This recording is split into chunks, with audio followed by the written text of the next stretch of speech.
If you're 18 or in your early 20s, you do not want to skip this video for any reason, because in this video, I'll be sharing life-changing experiences and I bet you need them all. Lately, as I navigate the ups and downs of adulthood, I often find myself thinking what I wish I knew before I got to this phase of life. So in today's video, I'm going to be sharing with you guys things that I have learned in my adulthood that have shaped me and changed my mindset about a lot of things. I'm in my early 20s, and if I knew this when I was younger, like in my teenage, life would have been quite more easier for me and I wouldn't have gone through a lot. So give this video a thumbs up, and by doing that, you'll be helping this video get to more people who need to watch this video. And let's dive right in, guys. Number one, depression is real and it's up to you to entertain it or fight it. I remember being in my thoughts when I was 16, 17 years old. I thought to myself, why would somebody devise a means to kill himself? Or why would somebody just be so sober for the rest of their life because of words, depression? That's hilarious. But it wasn't really funny when I got the blow. If you ask me how it happened, I'm going to say it just happened as a result of mixed feelings and things weren't going well with me at that point. So it broke me down. I always thought negative and I was like, nothing good is actually going to come out of my life. I was just thinking of the worst things ever, and I became so comfortable in that zone. I started to listen to depressive music that helped me stay in that sober mood for a very long time. And I am grateful that I had realized myself earlier before it got a hold of me. Being an adult is very difficult and you must be very, very careful to not let yourself get into depression. They say adulthood is scam. It is now that I believe, when I became an adult, I knew that there is a whole lot of things to this adulthood that they never even told us when we were younger. You were not informed too. So you have to grow and become an adult for you to experience these things. So I am telling you today that depression is real. Do not take it for granted, and you have to watch out. The people you see in the worst phase or stage of depression is as a result of them being so comfortable in that state and just feeling like they cannot amount to anything. So if you know yourself, if you know you are feeling this, you need to snap back to reality. You need to come out of the hole you are putting yourself into, because there's a lot more to you that you will never know unless you believe in yourself. Number two, be very wise, or else guys will stain your white. The people that know exactly what I am talking about. You get it? Okay. If you don't get it, forget about it. So being a good girl is nothing bad. You can be a good girl, but be a good girl with sense. Because the moment guys spot that you are a good girl, they will want to use you. They would want to get what they want freely by deceiving you. So learn how men or boys behave. Learn the tricks they use to deceive girls. Of course, they devise a lot of new tricks every day, especially when it comes to younger girls like teenagers. They will do everything to actually deceive you. So you want to learn every possible way to know how men think. This is one thing I did for myself and I really appreciate. When I was younger, I never fell victim of these bad guys. Everybody around me knows I'm a good girl, but nobody jokes with me. You cannot play with me. When it comes to using people, when it comes to deceiving people, I cannot be deceived. I am going to say you should not even tell people the kind of person you are. Just let them find out themselves. Because when you start to say, I'm this kind of person, I'm this kind of person, it's going to be like you brag a lot. Just let people find out the kind of person you are. Be very, very smart. Be very, very sensitive. Be wise. Don't just be there and people use you to do whatever they want at any time they want. Do not be loose, so that you will not fall into traps that you shouldn't fall into. Yeah. Number three, your family do not hate you. They do not just know the best way to communicate the reasons of their actions towards you. No one of us is exceptional, especially if you are from an African home. Everybody, and if not everybody, majority of us have been there thinking and devising ways for us to pack out of our parents' house because we feel like they hate us, they treat us bad, and probably they are not our real parents, and we just think of ways to pack everything that we have in the house and leave to find who we rightfully belong to. Well, I have been there, and I just know that majority of we African children have been there also because of experiences we've had at home, especially when you're a teenager. At that age, you actually want to be independent. At that age, you want to do things and your parents are not going to let you do it. So you feel like, okay, because I want to gain freedom, because I want to be independent at this age, and I am not getting the response or the treatment that I want from my family, then I'm going to leave. Yeah, if you're among the people who left, I bet you saw hell, because the street is not a place for a teenager to be, especially when you live in Nigeria. I could not even try that in my household. That wasn't a right thing to do. So I only thought about it in my head. I didn't really know how to react to things at that time. I would say I was young. I never went out. If I went out, I was given time to come back home.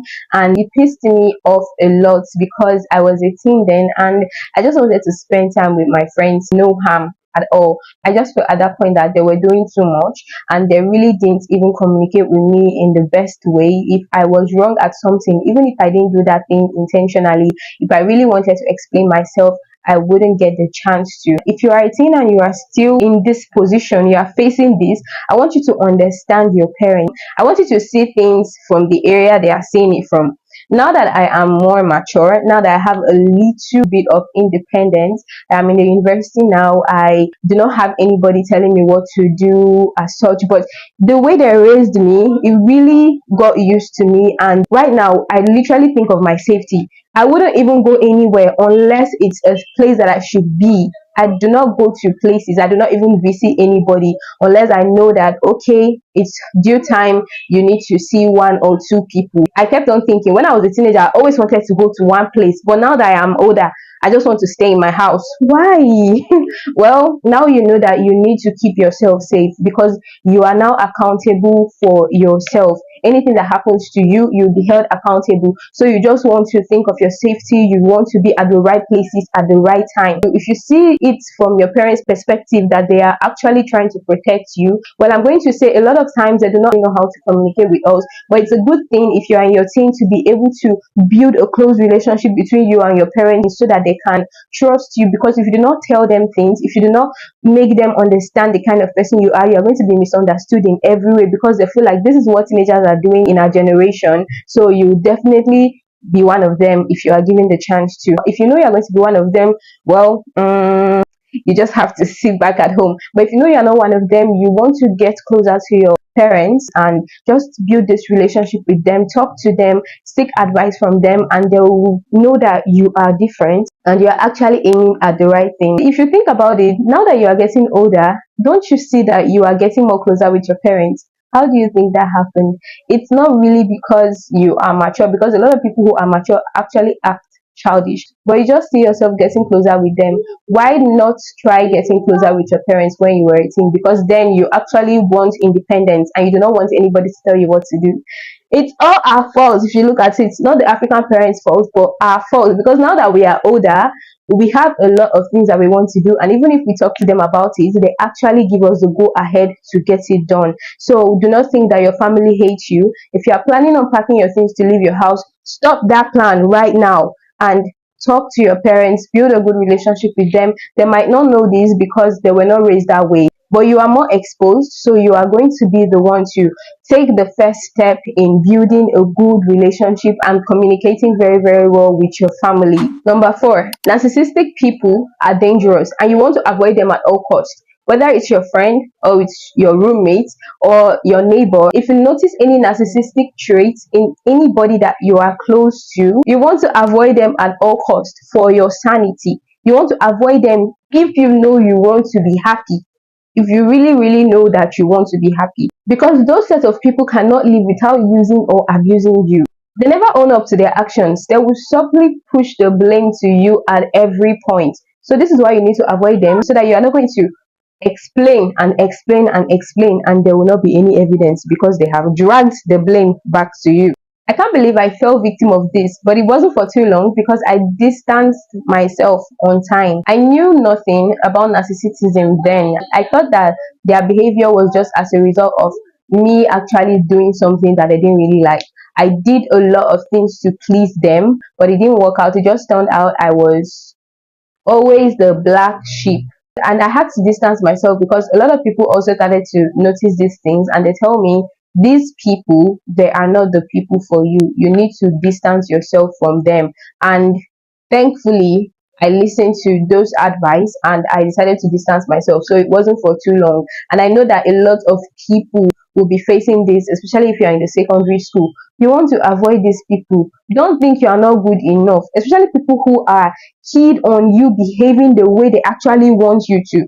Do not do that for any reason. You want to avoid them because they are going to ruin you. They are going to bring your self-esteem down. My self-esteem was affected for years, and it wasn't until lately before I started to get myself back. I wasn't enough with anything about me. I just felt like there was a whole lot of mistake while I was being created. But thankfully, that mindset started to change. Thankfully, I started to shape myself, to see myself and appreciate God's creation more often. I went through a lot of self-blame. I always told myself, why do you keep doing things wrong? You need to level up. Why do you keep doing things wrong? I was able to distance myself from them on time. And I want you to know that if you notice traits of narcissistic people, they literally are always right to them. They will shift blames to you. Even if they want to apologize, they will tell you, well, what I did was wrong. I think I should apologize. They will not really apologize because they feel like they did something wrong, but they will just want to make you feel bad for what they did that was wrong. And finally, accepting Jesus Christ is a choice. Choose to follow him now that you are in your youth. The earlier, the better. If I had taken my relationship with God more seriously when I was a teen, I would have enjoyed now that I am older. I am not saying I am not enjoying now, but my enjoyment would have started earlier before now. The joy that comes with serving God hits differently, and I am a testifier. To enable your youthful age, to enable your adulthood, go and ride smoothly. You guys, you need God. There is nothing is more important than your relationship with God in your adulthood, because you will go through a lot. You go through a lot of trials, you go through a lot of tests, but only those who have God are going to scale through this all. Do not say you will get closer to God when you become older, or when your mind tells you, okay, it's time and you need to get closer to God right now. That is not going to happen at all. Even if you think that there are things you're doing now that you need to stop before you get closer to God, believe me, the enemy is going to make sure you do not stop any of that. And then you are going to see that a lot of time had passed, you have passed your youthful age, and you did not even enjoy the benefits of serving God when you were younger. The right time is now, because you are missing out on a lot. If you know you are doing things that is unclean, just go to Jesus as you are. He is going to cleanse you. You cannot cleanse yourself before going to him. Go to him, or you are going to become a whole new person. If you guys know the peace that comes with serving God, you really need to taste and see. You need to taste and see, because like as I'm saying it, I do not really understand what I'm saying, but you guys, I know what exactly I'm saying, because I have actually been in a phase of my life when everything about me was just lukewarmness. I wasn't really sure if I wanted to get close with Christ. I wasn't really sure if I wanted the relationship to be very strong. I wasn't even really sure if I wanted to leave the things of the world, but I made the decision to follow Christ now. And of course, I am still in my early 20s. It has been so great. It has been so nice. Whenever I feel down, I call on Jesus Christ, and he always comes through. The Holy Spirit is always there for me when I need him. So you are not going to regret if you decide to follow Christ in the days of your youth. Do it now, so that when you get older, you will look back and know that you made the very great decision for yourself. You know this verse of the Bible that says, serve the Lord in the days of your youth? I think it's Ecclesiastes 12. And then I'll be like, okay, what exactly even comes with serving God in the days of your youth? What's the benefits? What exactly is this thing that comes with serving God in the days of your youth? And guys, now that I am in my youth and I am serving God, oh my goodness, the goodness, the greatness, the enjoyment, it is a whole lot. And I am so happy that I made the decision for myself early in time. So if you know that you have not set your path straight with God, if you know that you have not started to build a good relationship with him, a strong relationship with him, then you need to start it now. Get rid of lukewarmness. So these are everything that actually have shaped my mind. If you guys want a part 2, let me know down below in the comments. Well, I think I'm going to consider actually doing a part 2, even if you guys do not request for it, because there's a lot of things that have happened that have shaped and changed my mind in different ways that I would like to share with you guys, because I know it's going to help you guys in every area and every aspect of life. So that's it for this video, guys. If you like this video, do make sure to give it a big thumbs up, hit the subscribe bell down below, and turn on all your post notifications so you get notified whenever I drop new videos. See you guys in my next video. Mwah. God bless you. Bye.